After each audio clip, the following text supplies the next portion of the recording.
Hello and happy Thursday! I hope that everyone is doing well. I will be honest, this is weird and I'm a little nervous. This is my first time journeying on over to YouTube. I am excited and I've been ready to do this now for a while, but it's a little nerve-wracking. It's new. I don't know how to edit videos over here yet, but we'll figure it out. I'm really excited. So, couple things about me. I left my job and started having babies, and this was after years and years and years of thinking I was going to work in the workforce and climb the ladder, and I am now a stay-at-home mom and I love it. And I encourage other people to live a more natural lifestyle, to live more frugal, live within their means, and that's a little bit about me. Another little fun fact is I had my son, which I can't believe it's been 9 months. It's actually almost 10 months now. Excuse my hair. I'm doing my makeup today while we chat, and I decided to wait to braid my hair until after I'm done with my makeup. So you guys are just gonna have to deal with the fluff.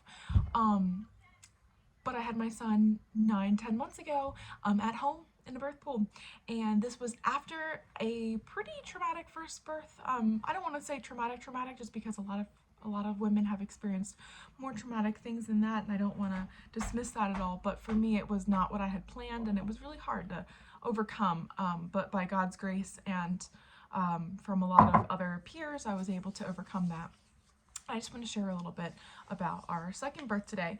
I went live on Instagram soon after having my son, but unfortunately I didn't realize that there was a buzzing noise in the background, and I actually pulled up that video the other day to listen because I was just, I couldn't believe my baby was getting so old, and I just wanted to reminisce a little bit, and I could barely hear. And it made me really sad because as he gets older, I don't want to say I'm forgetting more and more, but you forget the details, you remember the highs, but you forget the minor details, and I really want my story to be an inspiration to other moms, especially first-time moms who are planning a home birth or just planning a natural birth. I believe that a natural birth is possible wherever you are. I think that you can have a natural birth in the hospital, at a birth center, at home. I don't think it's solely just for home. I think that you can have it anywhere, but what does matter is your support system surrounding you. So the reason why we decided to have a home birth was because for my first baby, he was perfect, I was healthy, and they pretty much did every intervention under the sun, from everything to stripping my membranes without permission. I was in the middle of a contraction, and she said she was just going to check my cervix, which I, at the time, was like, okay, now knowing what I know, no, I would have not allowed her to do that. But she actually ended up stripping my membranes while I was in a contraction. This is for my first baby in the hospital. And I remember like screaming at her to stop, and she would not stop. It lasted for like 30 seconds. And I remember trying to kind of roll and kick her shoulder to get her off of me, and she would not stop. So now knowing what I know, we probably could have pursued legal action from that, but God forgives and so do I. And she has since been, I have fired her from my care. Unfortunately, she still has a practice. So she's not a bad doctor, she just makes bad decisions. Anyway, so all that to say, we knew we wanted something different. My son was born, and I just felt absolutely robbed of birth. And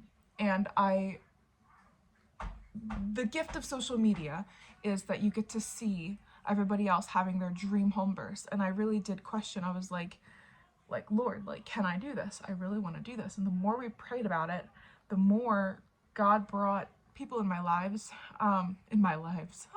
people in my life to point us in that direction. I'm actually going to move my headband and get some of this hair out. There we go. All the baby postpartum hairs. And one being my good friend and doula, Caitlin, who really did help. My husband was not on board, which I want to talk a little bit about as well. If your husband is not 100% on board, how you can pray and encourage him in that way, because it's a team. You have to have your husband 100% on board for this to be possible. You need your husband. You need your husband more than any birth member. And he was not on board. He was on board with a birth center, but I was just praying about home birth, and that's just something that the Lord put on my heart very early on. And I'm pretty sure I was even talking about it and researching about it before I was even pregnant. And when I found out I was pregnant, I was like, let's do it. I'm ready. And he's like, what? No. So anyway, we had Caitlin over the one day, just for an introduction. My littlest is in the high chair, and he just fell over and fell asleep, which is the cutest thing in the world.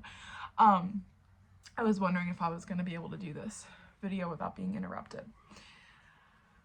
Also, I want to say, before I go any further, I'm just yapping and doing my makeup at the same time. Please don't judge the way I do my makeup. I'm using palettes that have seen better days, trying to use them up, and I have no rhyme or reason to anything I do. So anyway, Caitlin came over, talked to us, and she's had a home birth herself and completely changed his mindset towards it. So I think having the right kind of birth team, the right kind of support, if you're local to my area, it's an incredible community of women. I know so many midwives and doulas that I would, obviously I would recommend Caitlin, but I would also recommend other ladies just from who I talked to. This looks like it's gonna be too dark, but we're just gonna roll with it. Anyway, so once we were on board with home birth, mentally was the hardest part, because I had an epidural for my first baby, and for this baby, the pain for my first, even with an epidural, like, I can't even describe it. Anybody who's gone through labor and delivery knows what I mean. You can't describe the pain. It's indescribable. It's painful.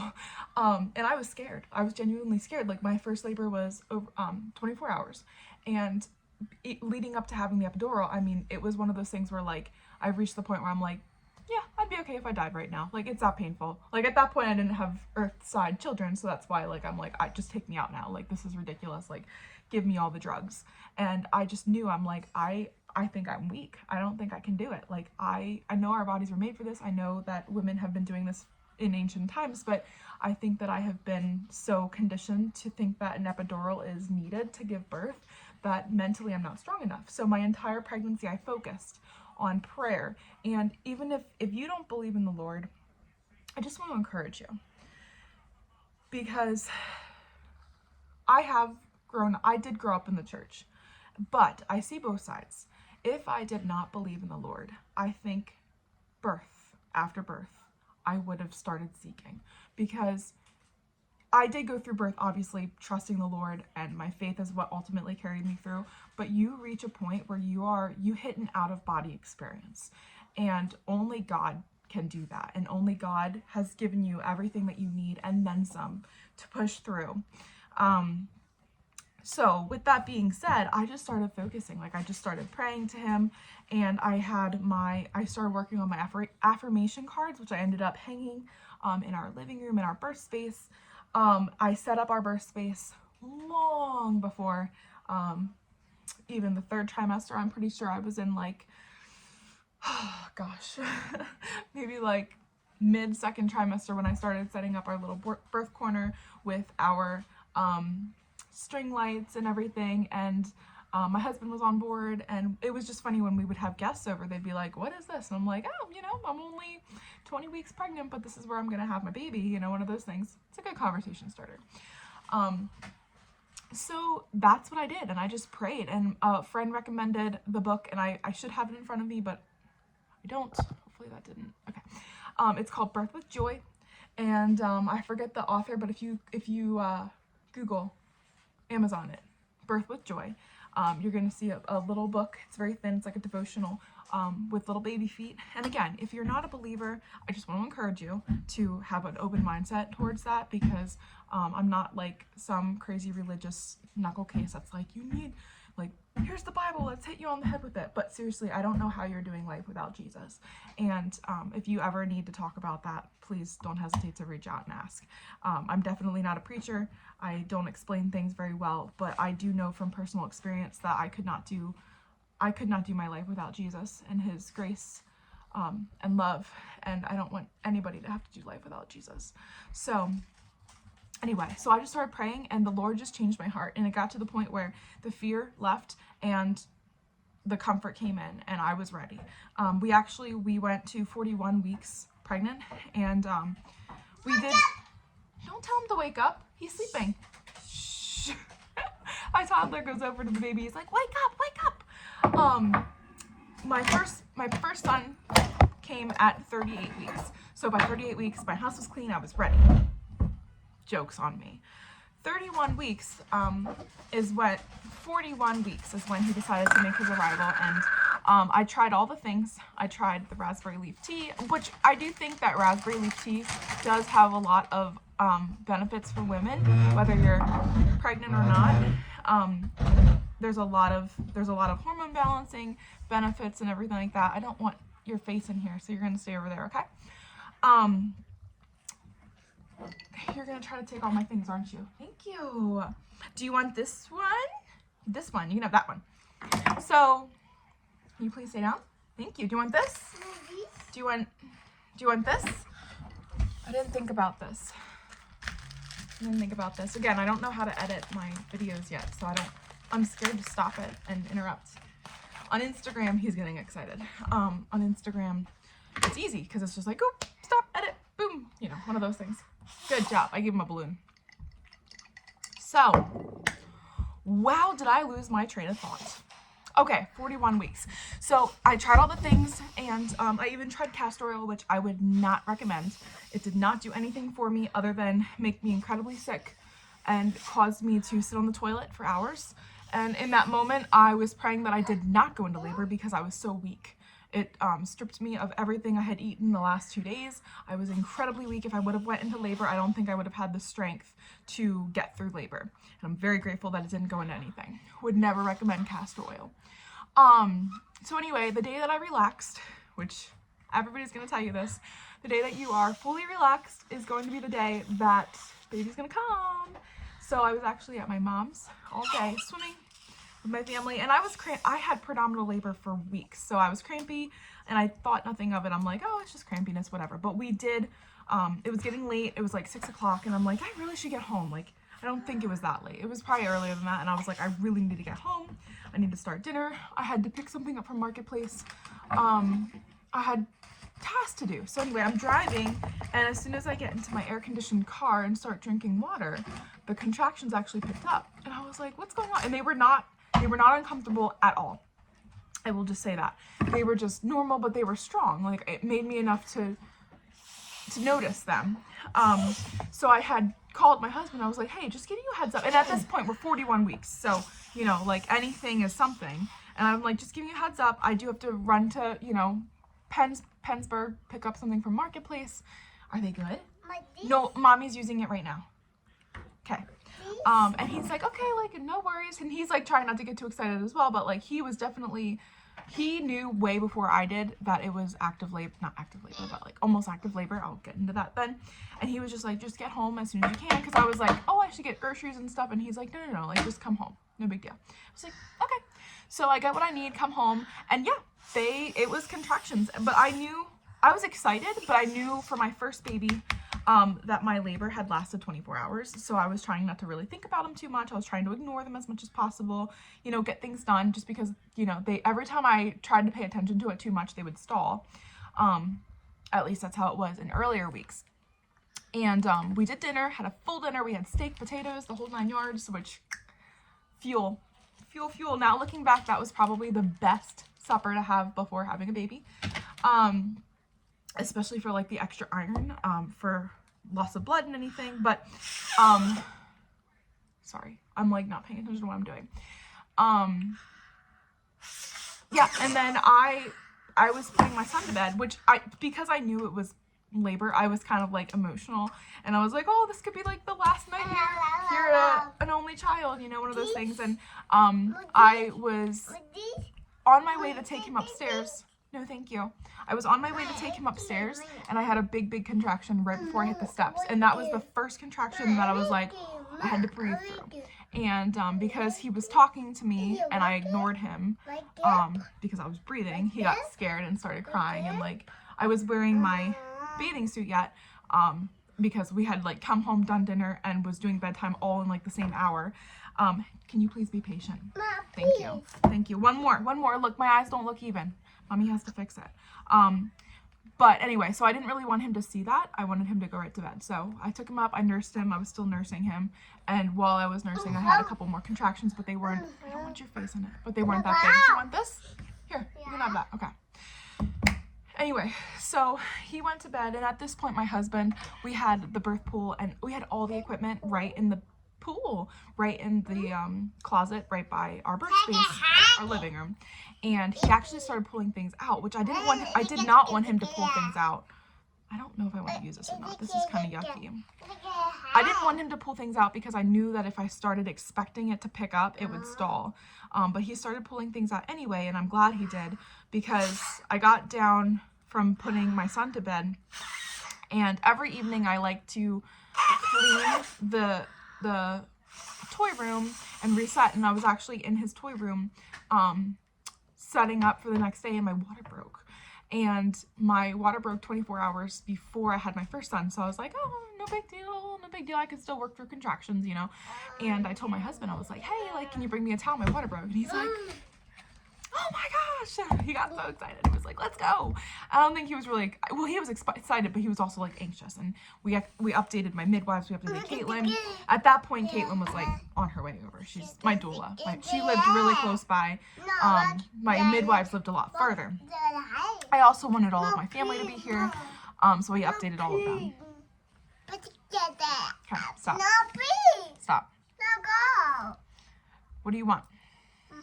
Do you want this? Yeah. Okay. So anyway, so I'm gonna be completely honest with you. It's been 10 months. So after this point, up until the actual baby exiting the womb, it's kind of a blur.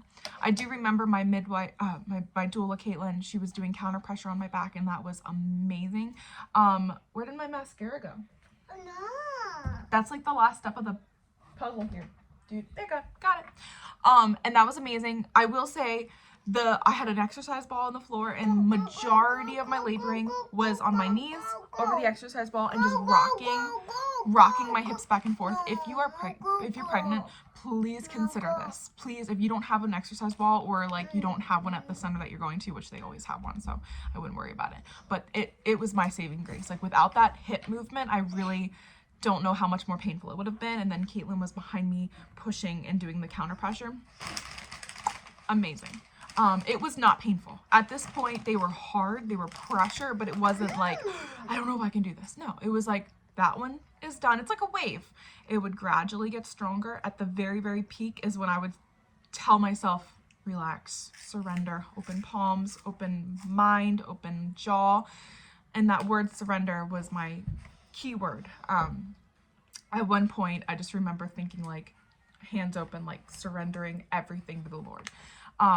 So there was the last couple, I'm forgetting when it really picked up, but I think water broke around 8:30 in my playroom, which is actually over here, which is why I'm pointing that way. And then Caitlin got there soon after, and I think by like 9:30, I have a picture on my phone where I took a picture of my birth space around 9:30. So why would I be on my phone if labor was that hard, right? So I think after I had taken that picture, things really picked up. Baby was born around 10:30. So I was really only in active labor for less than an hour, I believe. So, but it got to the point where even when I was in active labor, and I would say transition, because I was never checked, and we really didn't keep track of the clock, which is good. I'm glad we didn't do that. But my mother-in-law was here sitting, we had a rocking chair in the corner, and I would go through a contraction, and she wouldn't talk during the contraction, and I would look up and I'd be like, whew, that was a big one. And then we continue the conversation of what we were talking about. And it was just fun. Like, I was having fun at that point, and I was keeping my mind like, oh, we have hours to go. We're not anywhere close. And I think that really helped me because I was so close and I had no idea.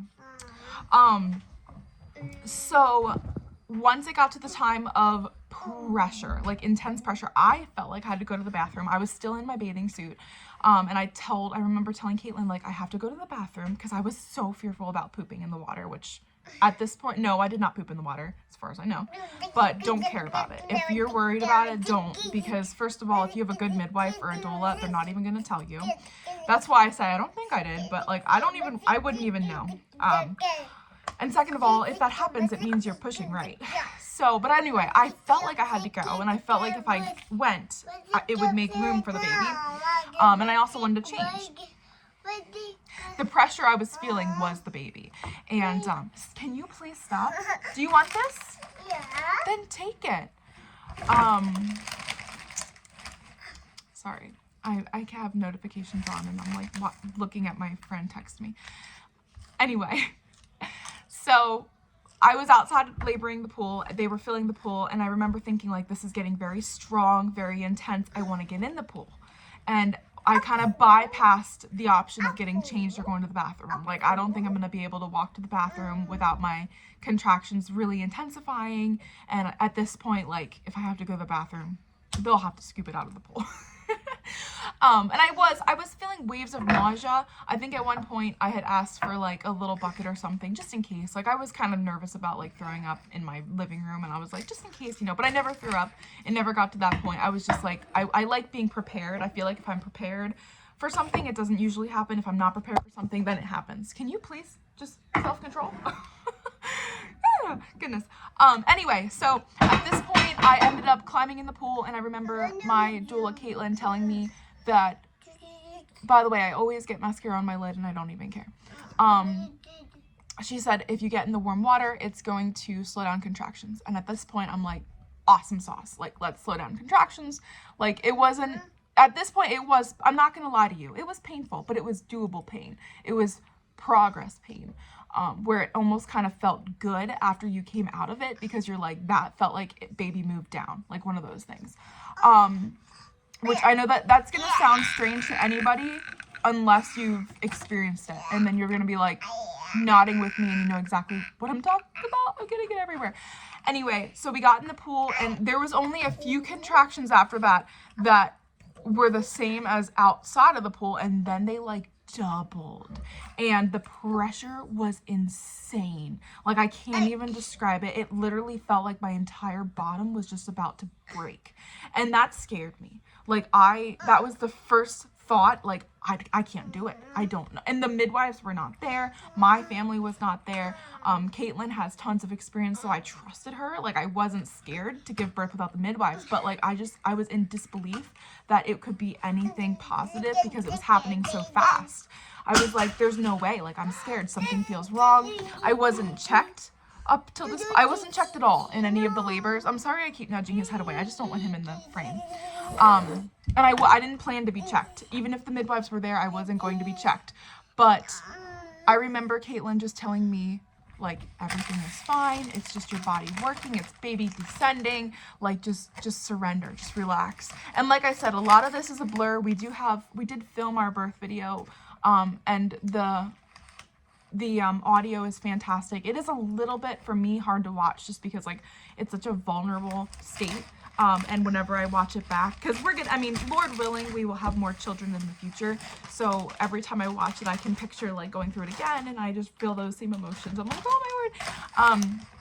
So I don't watch it as often as you would think, but I do remember just basically the second to last contraction, my whole body was just like limp over the pool. And I think that was when like my baby was just like, hey, mom's ready now. Mom gave it all to the Lord. Let's descend. And I never pushed. You hear that term fetal ejection. I heard about it before having my second, never understood what it was. And it was intense. I could not breathe through it. Like, just picture taking a giant poop and going like that. That was funny, wasn't it? I didn't do that voluntarily. My body did that. And I kind of felt silly because my laboring was a low moaning, where I would like low moan, and you can hear in the birth video my low moaning would be paused. Like, I would be like, It's funny now because my body was just like, okay, we're bearing down. And I did have a 2nd degree tear. So I think that's why I'm done with that, but I don't want you to play with it. You hear, what's it called? The Ring of Fire. It was pretty painful. Like, when he was being born, I'm not gonna lie, like, it was pretty painful, but I think that was because of the tear. And he also came very fast. He was very tiny. He was only 6 pounds, 10 or 12 ounces. Look at me. Can we please be patient? Let's be patient. I'm gonna let you hold that for just a second. You can dip the brush in there. But as soon as he was born, my doula, Caitlin, was like, catch your baby. There's your baby. And there he was. He cried right away. No stimulation, no nothing. He was perfect and beautiful. I don't want this video to be too long, so I'm going to quickly fast forward. We were in the pool for probably 20-30 minutes before the midwife arrived. And we forgot to update her once baby was here. So she walked in the door thinking I was still laboring and was like, oh my gosh, there's a child. Like, wow, congratulations. Yeah, it's gonna get glittery if you're gonna touch it. And then we did eventually move to the couch. The only thing that I would do differently is I would not deliver the placenta on the couch.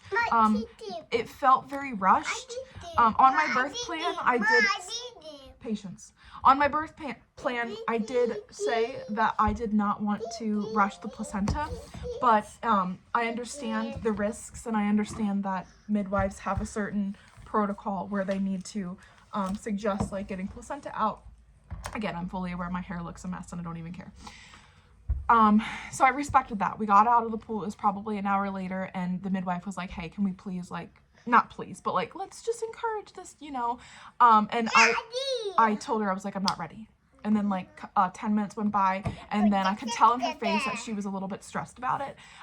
Because I get it, like hemorrhaging and postpartum bleeding, like it's her job to monitor, and I respect that. So we did, like, I just bared down a little bit, and I don't know if she was like tugging. One of my family members said she was kind of tugging at the placenta, which I now know, and I'm really bothered by that. And I want to ask, if we have another child with that same center, I want to ask them, like, hey, like, why did you do that? Like, pulling the placenta can only result in negative things. So I don't know if that was really true. Like, I don't know if she was actually pulling or just guiding. But again, I had a 2nd-degree tear, so she may have just been like being really careful with that area down there and helping to protect it. So I don't know. But anyway, I'm gonna finish this. So that would be the only thing that I would do again, just because, you know, birth should not be a showcase, but I did, at that point in my life, I had a lot of women around me who meant a lot to me, and having more people there calmed me down just for distraction, I think, for me. But not everybody is that way. I know people that just want to have their husband there, and that's fine too.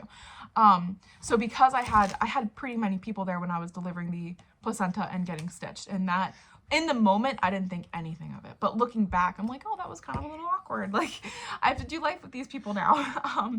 So maybe in the future, I would rather either go on hands and knees and deliver the placenta in the bathroom, because I've seen women do that before, or just deliver it in the pool, which I know is like a no-no for some midwives as well. But we will pray about that and cross that bridge when we get there. But just not being on like your back, you know, that's the hardest way to push anything out. So but other than that, my recovery was amazing. I mean, it was in July, so we had a big garden at the time, and I remember he was born at 10:30 at night, and the next morning I nursed the baby, and we went out and we walked through the garden. So I just realized the baby I'm talking about is still sleeping in the high chair, so I should probably go over and transfer him to a bed.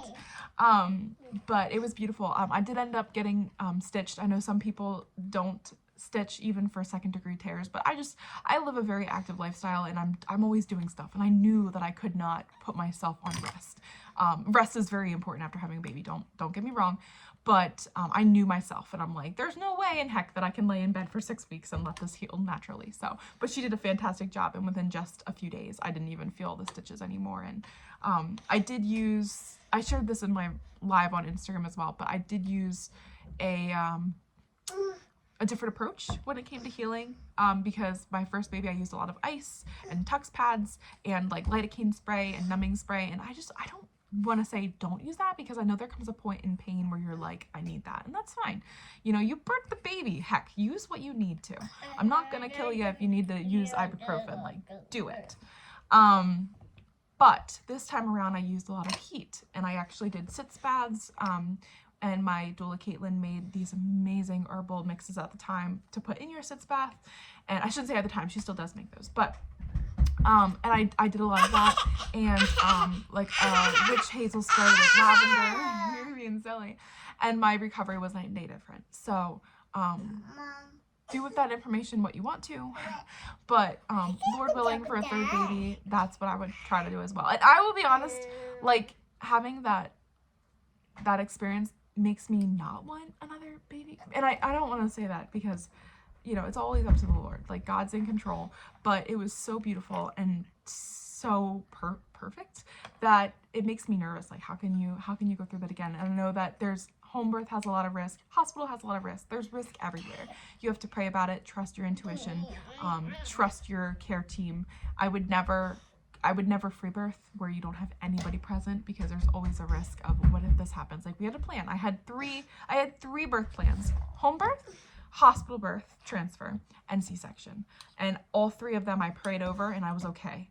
You know, it got to the point where it's like, if something went wrong, I'm okay if we have to go. And at the end of the day, baby is most important in my eyes. And yeah, eyes. So, and I wanted to preface this with, everybody has a different experience. I know it's not Papa. Well, it might be, actually.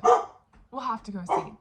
I've known many women to have planned home birth and have something change a little bit, and it doesn't always work out. And I just want you to know that your body was made for this, but God did give us medical staff for a reason, you know. And I think that there is a time and a place, and all that matters is that you are trusting the Lord, and that you have, you know, you've prayed over your plan, and that it's okay to have a backup plan. That's not living in fear. I packed a hospital bag for my home birth. I had a hospital bag near the door when we were in labor, and that's not living in fear, but that's having a plan and being content in a change of plan. And if the time came where we were like, we would have to go to the hospital, I would have only felt calm because I had a bag ready with everything I needed, rather than leaving an emergency, showing up with nothing but what I was wearing, if anything, you know?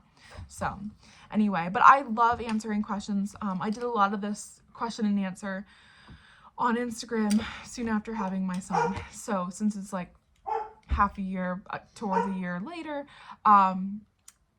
things are getting a little bit blurred and fuzzy, but I still do remember, and I have my birth plan yet if you want to ever see anything, or if you're going through the same experience that I went through, where you had a pretty medicalized first birth, but you're pulling yourself completely out of the hospital system for the second birth. I'm your girl. Ask me any questions, even if it's just to get there mentally and you just need encouragement. I'm your person. So thank you so much for watching. Can you believe it? My first YouTube video. This is so cool. This is really cool. I hope you found it interesting, and we will chat with you guys again later. I don't know how to end these. These are weird, right? EJ, can you say bye? Bye-bye. Bye. Bye-bye.